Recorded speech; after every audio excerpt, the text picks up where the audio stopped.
Olá, teleassinante da NET. Começa agora mais um programa Café. Calma, não se estranhe. Aqui realmente ainda é o programa Café com o Ricardo Salomão. Eu sou o Kleber Rodrigues, eu apresento o jornal e especialmente o Ricardo me pediu que fizesse essa entrevista aqui com o nosso convidado, o Dr. João Biaso, advogado, candidato à presidência da OAB no nosso estado. Então, primeiramente, eu agradeço a sua presença, doutor. Seja muito bem-vindo. É esse programa que é o Café. A gente o chama aqui para tomar um cafezinho, bater um papo, contar um pouco mais da sua plataforma, né, de candidatura. E também ao nosso lado está o nosso grande amigo aqui da nossa casa, né, Saulo de Tarso, diretor executivo do canal Direito Free. Então, eu vou fazer, primeiro, antes da gente conversar com eles, eu vou fazer um breve intervalo, aí a gente volta e começa esse papo que eu acho que vai dar o que falar, é maravilhoso. E para você aí de casa, saber tudo sobre esse âmbito de direito e também dessas eleições da OAB.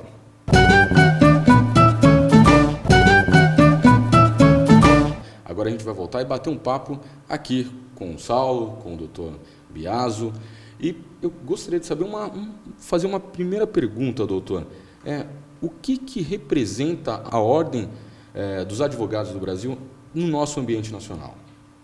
Olha, Kleber, eu queria agradecer a oportunidade e explicar que a OAB, a Ordem dos Advogados de São Paulo, do Brasil, sempre foi um instrumento muito importante para a sociedade, né? A OAB, se a gente pegar na história, durante o regime militar, a OAB defendia os interesses dos presos políticos. A OAB que lutou pela diretas já. A OAB que protocolou o pedido de impeachment do presidente Collor. Então, a OAB São Paulo sempre foi a voz da sociedade civil. E é essa OAB que nós aprendemos a respeitar, que nós aprendemos a admirar.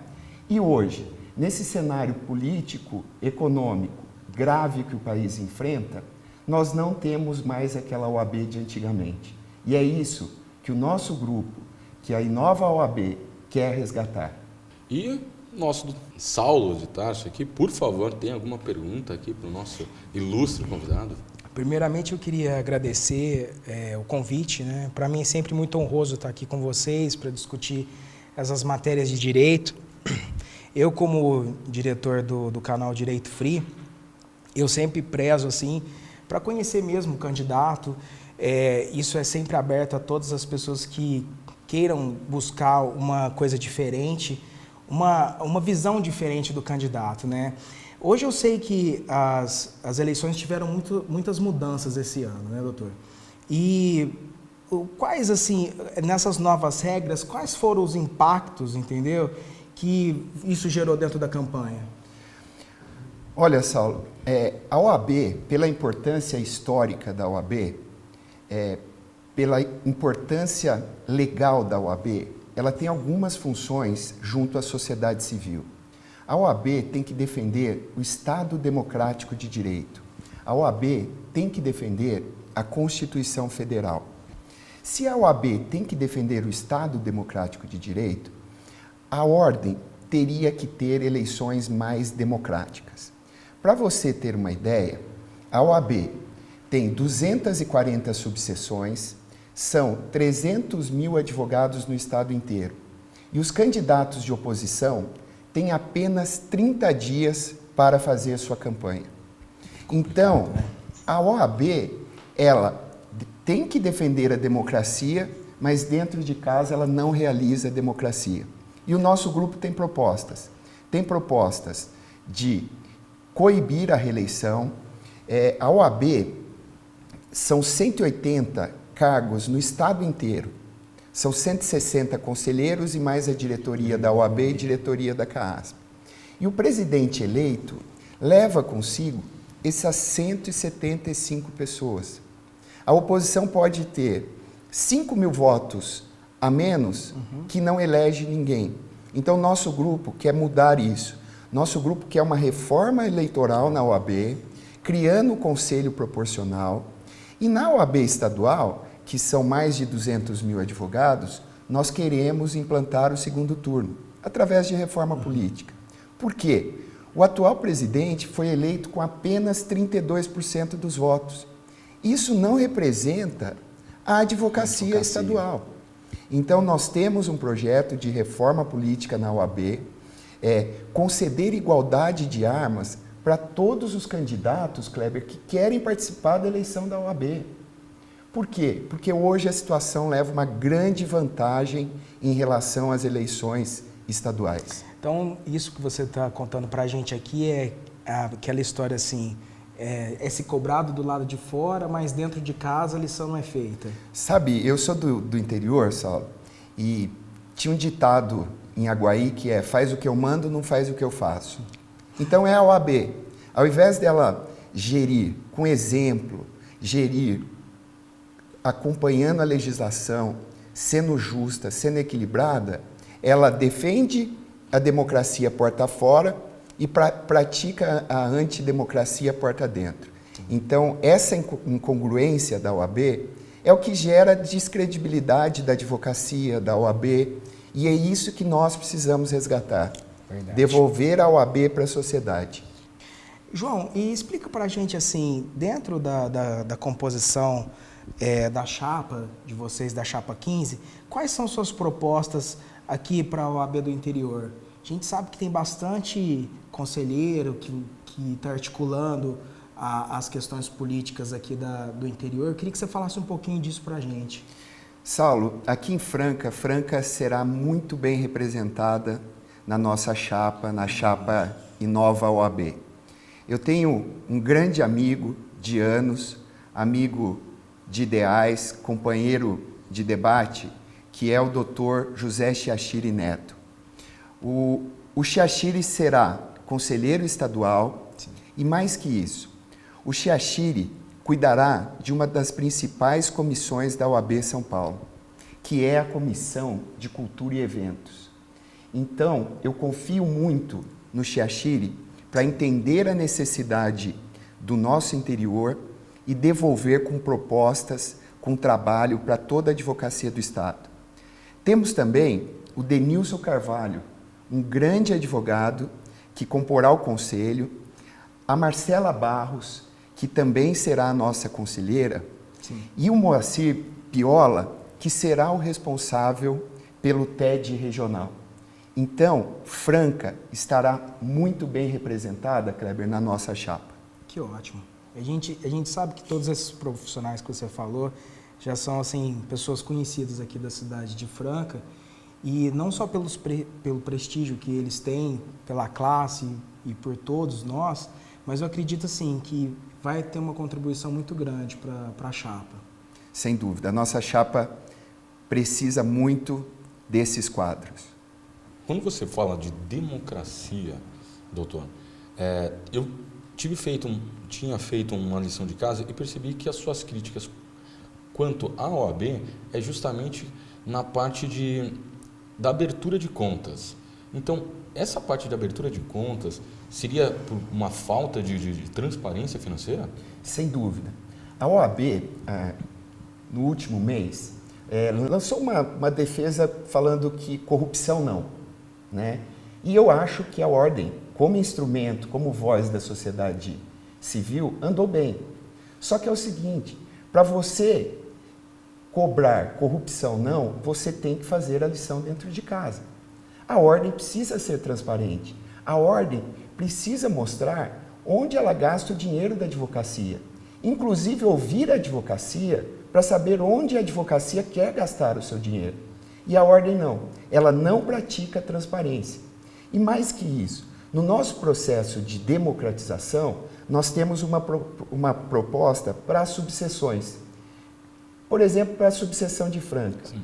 Nós queremos que as subseções, como exemplo a OAB de Franca, Saulo, tenham independência administrativa e financeira. Por quê? O presidente de São Paulo fica com dinheiro e ele distribui o dinheiro de acordo com seus acordos políticos. Exatamente. E o presidente da OAB local fica amarrado. Então, ele não pode expor suas ideias, ele não pode debater o que é melhor para a região, ele tem que seguir o rei. Então, sempre tem que estar favorável com o rei. Por quê? Se tiver contra a situação, passa a pão e água durante todo o mandato. E é isso que nós queremos. Isso não é uma democracia? Não é. Quase como uma monarquia, então? É quase uma monarquia, é uma monarquia, né? Os presidentes não têm liberdade de escolher o melhor candidato para a advocacia e para a OAB. Por quê? Porque são dependentes financeiramente do monarca. Então, dentro das propostas da Chapa 15, que engloba essa questão do processo eleitoral dentro da OAB, vocês estão batendo muito nessa tecla da questão da democracia. Então, você acredita, então, que dentro hoje da situação que o advogado tem vivido, essa questão da democracia não existe mesmo? Não existe. Na OAB de São Paulo, não existe. Eles usam a máquina no período eleitoral, eles deixam para inaugurar Casa do Advogado 4, 5 meses antes da eleição. Então, os candidatos à seccional São Paulo não têm igualdade de armas na eleição estadual. Entendi. E isso nós queremos mudar. E nós vamos mudar isso com o apoio da advocacia. Quais são as suas propostas, de repente, para a OAB daqui de Franca, para a população? O Kleber, essa gestão monarca ficou muito distante da advocacia militante. Ela não sabe o que a advocacia militante quer. Ela não ouve a advocacia militante. E a primeira proposta nossa é aproximar a diretoria da advocacia militante. E nós temos muitas propostas. A primeira proposta, em relação à ESA, a Escola Superior da Advocacia. A ESA tem que ter professores acadêmicos, tem que ser gerida por acadêmicos, por professores. A ESA não pode ser política. E a ESA tem que fornecer informação, tem que fornecer cursos para o advogado. Com relação às comissões da OAB, também não pode ser distribuição política. Elas têm que ser acadêmica científica. Então, o presidente da Comissão de Direito Civil, ele tem que ser um expert no assunto para participar, por exemplo, da reforma do Código de Processo Civil. Prerrogativas. A questão das comissões são inteiramente importantes nessa questão. Inteiramente importantes, Saulo. Hoje nós temos 200 comissões e nenhuma funciona. Então, nós temos que reduzir, priorizar e dar qualificação científica para que essas comissões produzam material para a advocacia, produzam pesquisas científicas para a advocacia. Nós temos, o interior sofre muito com a violação de prerrogativas pelos juízes. Nós vamos criar a Procuradoria de Prerrogativas. O que significa isso, Kleber? Hoje, quem defende prerrogativas são os advogados de forma gratuita. Nós precisamos mudar isso. Nós precisamos ter uma gestão corporativa austera, economizar dinheiro e contratar advogados para que defendam... Faça a defesa. Entendeu? É simples isso. Prerrogativas é uma coisa tão cara para a nossa profissão. Até para evitar uma certa perseguição do profissional, né? Porque a gente vê isso muito aqui no interior, essa questão quando a gente vê as pessoas falando das prerrogativas do advogado. Isso é uma coisa que tem que ser muito debatida, até porque o advogado perdeu um pouco do prestígio. Antigamente, na época que meu pai era formado, da advocacia, que eu acredito também que seu pai, né, que você já me contou já, a pessoa estendia um tapete vermelho para o advogado passar. Na sua visão, o que deveria mudar na OAB São Paulo? Eu acho que a primeira coisa da OAB São Paulo é que é o nosso projeto. Nós não podemos usar a OAB como trampolim político para qualquer outra coisa. O presidente da OAB São Paulo, seu compromisso tem que começar na OAB São Paulo e terminar na OAB São Paulo. Nós não podemos usar a OAB para qualquer outro propósito, para alcançar qualquer outro cargo que não a presidência da OAB. O que eu gero com isso? Credibilidade e independência. O presidente da OAB precisa ter credibilidade e independente. Não dá para eu ser presidente da OAB e querer ser vice-prefeito na chapa do Russomano. Não dá para eu querer ser presidente da OAB nacional e usar a OAB para ser ministro do Supremo Tribunal Federal. Nós precisamos dar um choque de realidade. Nós precisamos ter um presidente independente, corajoso, que cumpra o dever institucional da ordem. A outra coisa, nós precisamos ter uma gestão próxima da advocacia militante, entendendo a advocacia militante e criando propostas políticas para a advocacia militante. E é esse o nosso compromisso, Cléber. Porque a advocacia militante respeitada, nós temos a coletividade respeitada. Eu tenho percebido assim na sua campanha também, João, que é muito debatida assim a questão, não vou nem dizer das minorias, mas por exemplo assim, você trata a questão da mulher advogada com uma cautela muito grande, com um carinho muito grande, a questão do jovem advogado. Vocês têm propostas específicas. Eu queria que você falasse um pouquinho disso para a gente. Saulo, o que a gente percebeu viajando o Estado, andando, conversando com a advocacia? Hoje, a OAB São Paulo, ela faz política para pequenos grupos, para pequenos núcleos da advocacia. Então, por exemplo, para o advogado contencioso, o advogado que faz contencioso civil, contencioso trabalhista, ela tem uma política específica, ela tem cursos específicos para isso. Mas nós não temos só o advogado de direito contencioso.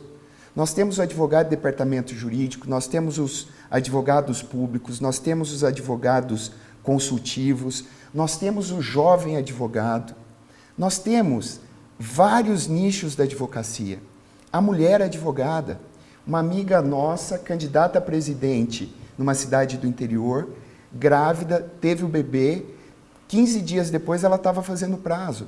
Por quê? Porque a ordem nunca pensou numa política específica para a mulher advogada grávida. Né? A mulher advogada vai fazer uma audiência. Onde ela deixa o filho? A ordem não podia fazer um convênio com uma creche, não podia criar algum mecanismo para facilitar. Né? E é isso. Nós precisamos incluir toda a advocacia, do jovem ao idoso, da mulher ao homem. Nós precisamos incluir toda a advocacia, trazer essa advocacia para dentro da ordem, ouvi-los e criar políticas específicas para cada nicho. E isso que nós vamos realizar. E para terminar aqui o nosso bate-papo, que está super interessante, eu quero fazer uma última pergunta para você, doutor Biaso. Dentro disso que você acabou de falar, da mulher que de repente você citou, que está grávida, não tem um suporte, qual é esse tipo de assistência que pode ser proporcionado ao advogado e como isso funcionaria para o interior? Olha, Kleber, nós precisamos discutir. Então, por exemplo, nós não podemos criar algum mecanismo, todas as audiências, a maioria são na parte da tarde, criarmos mecanismos das mulheres deixarem os filhos em algum lugar. Né? A ordem fazer um convênio com isso, com alguma empresa ou com algum buffet infantil, eu não sei o que é, mas a ordem tem que debater essas coisas. Tem que pensar justamente Tem que pensar em políticas para as mulheres advogadas. Tem que pensar em políticas para o jovem advogado. Por exemplo, orientação de carreira para o jovem advogado. Jovem advogado, você quer advogar em direito tributário? Olha esse caminho aqui. Segmentar ele. Você já ele, pensou? Mostrar o caminho das pedras? Mostrar o caminho. Você já pensou em fazer contabilidade? Porque contabilidade é importante para o advogado tributário. Uhum. Né? Você já pensou, você quer fazer direito imobiliário? Você já pensou em fazer um curso de engenharia?